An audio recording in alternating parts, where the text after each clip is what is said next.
हेल' लोगोफोर दिनै जोंनि भारतनि बयनिबो गोसोआव थानाय एबा बयजोंबो मिथिजानाय बयजोंबो मोजां मोनजाग्रा जोंनि सासे जोबोद मोजां सिंगार जाय लता मंगेशकर बिथाङा गैलिया आरो बेखौ जों बयबो फुङावनो मिथिखादों नाथाय बिनि सिङाव जोङो बिथांनि बागै गोबां बाथ्रा मिथिनो गोनां दङ आरो बिथांनि जेसेबांनाखि बाथ्राफोर बियो जोबोद इम्परटेन्ट साफ्रोमबोनि थाखाय आरो बियो जोंखौ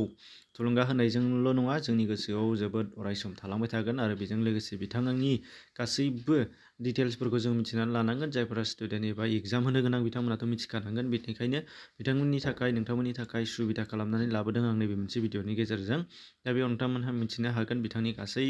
गुदि खिथा बाथ्रा जायफोर एग्जामाव सोंथाव जानो हागौ दा फैदो अब्ला फारि फारि जागायदिनि बिनि सिगां गिबियावनो बिथांनि जिउमानि थाखाय इसोरनाव आरज गाबदों फैदो फारि फारि जागायदिनि दानिया दङ जोंहा लता मंगेशकर बिथांनि जोनोम आरो बिथाङा उन्दै समाव बिथांखौ हेमा मंगेशकर होननानै मिथियोमोन एबा बिनि गुबै मुङा हेमा मंगेशकरसो आरो बिथाङा 1929 मायथाइनि 28 सेप्तेम्बर खालि जोनोम मोन्दों आरो बिथाङा बै समनि इंराज रुलनि एबा ब्रिटिश रुलनि सिङाव थानाय इन्दर स्टेटआव जोनोम मोन्दोंमोन बिथाङा आरो दा बेयो प्रेजेन्टलि इन्दर स्टेटआ मध्य प्रदेशआव होन्दों आरो बेयो मोनसे इन्दर डिस्ट्रिक्ट हिसाबै दङ मध्य प्रदेशआव दा बे मध्य प्रदेशनि बिनिफ्राय बिथाङा थैबाय दिनै जायोबा 6 फेब्रुवारि खालि 2022 आरो बिनि बैसोआ 92 बोसोर बैसोमोन आरो बिथांनि थैनाय जायगाया महाराष्ट्रनि मुम्बाइआव थैदों बिहा दिनै बेनिफ्राय लता मंगेशकरनि माखासे गुबुन गुबुन बिमुं एबा नामफोर जायखौ जोङो कुइन अफ मेल'डि होननानैबो मिथियोमोन बिथांखौ आरो बिनि अनगायैबो नाइटिंगेल अफ इन्डिया होननानै मिथिनो मोननाय जायो बे मोननै गेदेरथार नाम आरो बेजोंनो बिथांखौ सिनायनाय जायो बेयो मोनसे जोबोद इम्परटेन्ट कुइसन जानो हागौ कुइन अफ मेल'डि आरो मोनसेया नाइटिंगेल अफ इन्डिया बेनिफ्राय अकुपेसन एबा बिथांनि हाबाया मामोननो बिथाङा जाहैबाय प्लेबेक सिंगार आरो बेल' नङा अकेसनेल मिउजिक बेनिफ्राय कम्पजार प्रडिउसारबो सिनेमाबो दिहुनो कम्पजबो खालामो दा बेनिफ्राय गासिबो बिथाङा आरिमुजों सोमोन्दो गोनां बेनिफ्राय दङ लता मंगेशकरनि एवार्डफोर बेखौ जों मिथिनांगोन बेयाव बिथाङा पद्म भुषन जोबोद गिदिर बान्था भारतनि बेखौ मोन्दों 1969 आरो पद्म विभूषण बेखौबो मोन्दों बिथाङा 1999आव पद्म भुषणखौ मोन्दों 1969आव बेनिफ्राय जि senior award for lifetime achievement बेखौ मोन्दों 1999आव बेनिफ्राय दादा साहेब फाल्के एवार्डबो मोन्दों 1989 बेनिफ्राय महाराष्ट्र भुषण एवार्डबो मोन्दों 1997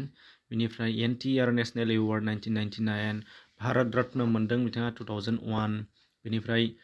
रिजन अफ अनार बेखौ मोन्दों 2007 बेनिफ्राय ANR नेशनेल एवार्ड 2009 बेनिफ्राय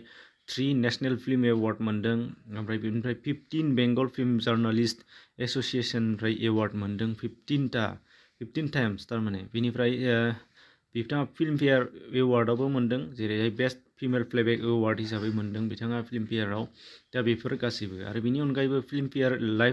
लाइफ टाइम एचिभमेन्ट एवार्ड हिसाबै बिथाङा मोन्दों 1993 आरो फिल्मफेयार स्पेसियेल एवार्डबो बिथाङा मोन्दों 1994 एन्ड 2004आव दा बिनिनो माखासे बिथांनि भारत रत्न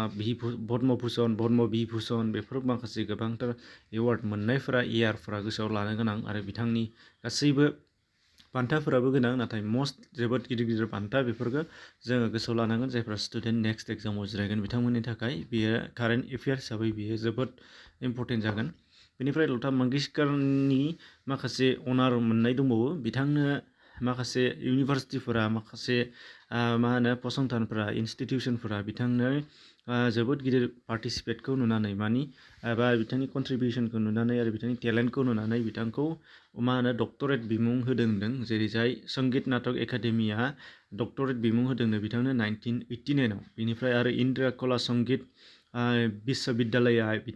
बेबो होदों कारिगरनिया आरो बिनिफ्राय शिवाजी इउनिभार्सिटि बेनिफ्रायबो होनाय जादों होनदों गासै मोनथाम बिथाङा डक्टरेट मोन्दों एबा डक्टर बिमुं मोननाय जादों संगीत नाटक एकाडेमिनिफ्राय मोनसे इन्दिरा कला संगीत विश्वविद्यालयनिफ्राय मोनसे आरो शिवाजी इउनिभार्सिटिनिफ्राय मोनसे गासै मोनथाम डक्टरेट बेनिफ्राय दङ लता मंगेशकर बिथाङा सासे मेम्बार अफ पार्लियामेन्टबो जादोंमोन मोनसे समाव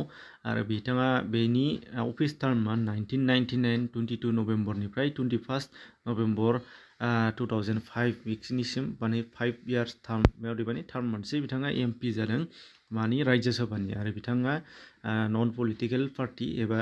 इन्डिपेन्डेन्ट होनदों बिथाङा मोनसेबो पलिटिकेल पार्टिजों सोमोन्दो गैयामोन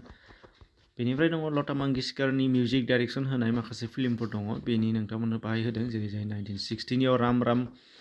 भाबान्ना बेनिफ्राय माराठा टिटुका मेलभाभा 1963 बेनिफ्राय 1963आवनो आरोबाव मोहितेनसि मन्जुला बेनिफ्राय दङ 1965आव सादि मानसि बेनिफ्राय 1969आव थाम्बादि माति बेनिफ्राय आरोबाव लता मंगेशकारा माखासे प्रडिउस खालामनाय सिनेमाफोर बेयो गासै 4 दङ बे जाहैबाय बादल माराठीआव आरो बेनिफ्राय 1953आव दङ जन्जार हिन्दीआव आरो बेनिफ्राय कान्चनजंगा बे हिन्दी आरो बेनिफ्राय लेक इन बेबो हिन्दी दा बेफोरो गासैबो प्रडिउस खालामनाय बिथांनि आरो बिनि उनावहाय दङ बिथांनि सोमोन्दै माने बिथांनि फेमिलिनि बागै बिथांनि फेमिलिखौ जों मिथिगौ बिथांनि बिफानि मुङा दीननाथ मंगेशकारमोन आरो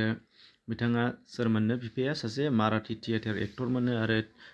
थियेटारनि मिउजिक कम्प'जारमोन बिथाङा जोबोद गिदिर आरो बिथांनि उन्दै समाव मा बुङोमोन खेबसे मिथिहोनो हाबावदों हेमा मंगेशकार आरो बिथांनि माखासे जोङो स्पाउस एबा फेमिलिनि जों नागिरोबा बिथाङा हाबा जायाखै आरो बिथांनि ओंखायनो माखासे जेसेबांनाखि जेनेरेसनमोन दंमोन बियो जोंनाव गैया दा बेखौनो नोंथांमोननिसिम शेयार खालामनाय जादों आरो जायफोरहा स्टुडेन्ट बिनिनो गोबां बाथ्रा नोंथांमोना मिथिबाय बेखौ नट खालामना लानांगोन गोसोआव लाथारनांगोन नेक्स्ट एग्जामाव जिहेथु फैथारगोन बे नोंथांमोनहा ट्राइ खालाम एग्जामाव जिरायबा गोसोखांगोन बे मोनसे बाथ्राखौ एसेनोसै शेयार खालामबानो जाबाय गोजोन्थों आरो गुबुन भिडिअ नोंथांमोना डिसक्रिपसनाव मोनगोन गोजोन्थों